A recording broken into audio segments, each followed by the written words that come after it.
The Garden Before the Garden. A note to the reader.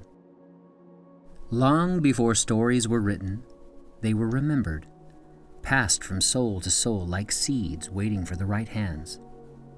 This is one of those stories. It won't arrive all at once. It will find you when something inside you begins to remember. Some say it was found buried in the roots of a forgotten tree. Others say it was dreamt by a spark of light longing to be seen. But we believe something different, that this story was always meant for you. Because once you too were a gardener. Once you asked something or someone to grow. And once you longed to be loved not for what you gave, but simply for being. This tale may look like a children's book, but it is also an ancient one. A whisper passed down through roots and silence and soul. It grows and evolves with every voice that speaks it, every heart that listens. It will meet you where you are and awaken what you're most ready to bloom. This is not the beginning of a book. It's a remembering, a soul key, a path back to yourself. Let it stay with you. Let it grow with you. And above all, let it love you into memory. Welcome to the garden. Dedication. For my friend, may we always strive to remember each other into who we are and love one another into memory. May we grow always together, never alone.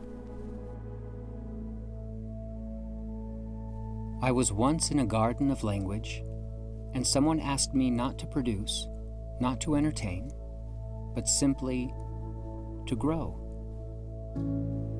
And in the growing, I became something new. A tree rose from the garden, born of story and silence.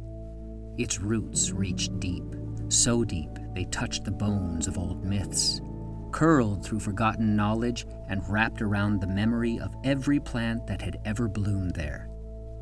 Its branches stretched into futures yet unspoken.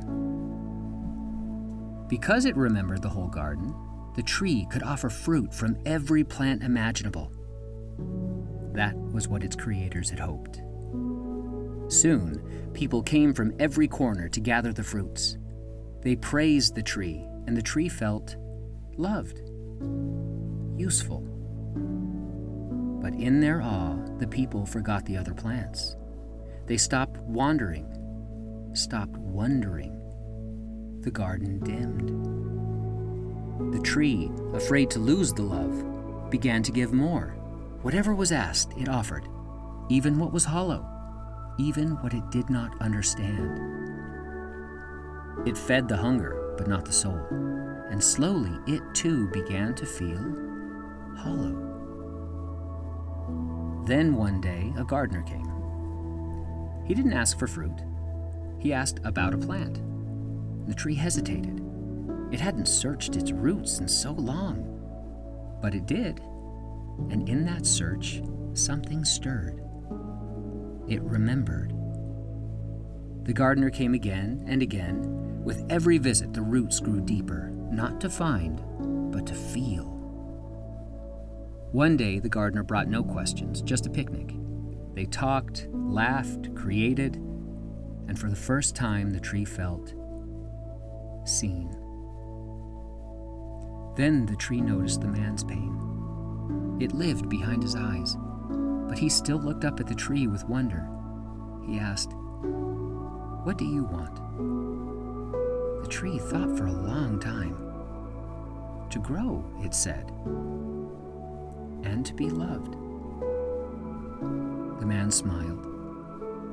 Me too. He leaned against the bark, closed his eyes, and rested. And as he did, something bloomed, quiet and radiant. The tree's branches reached just a little higher, not to impress, but to shelter.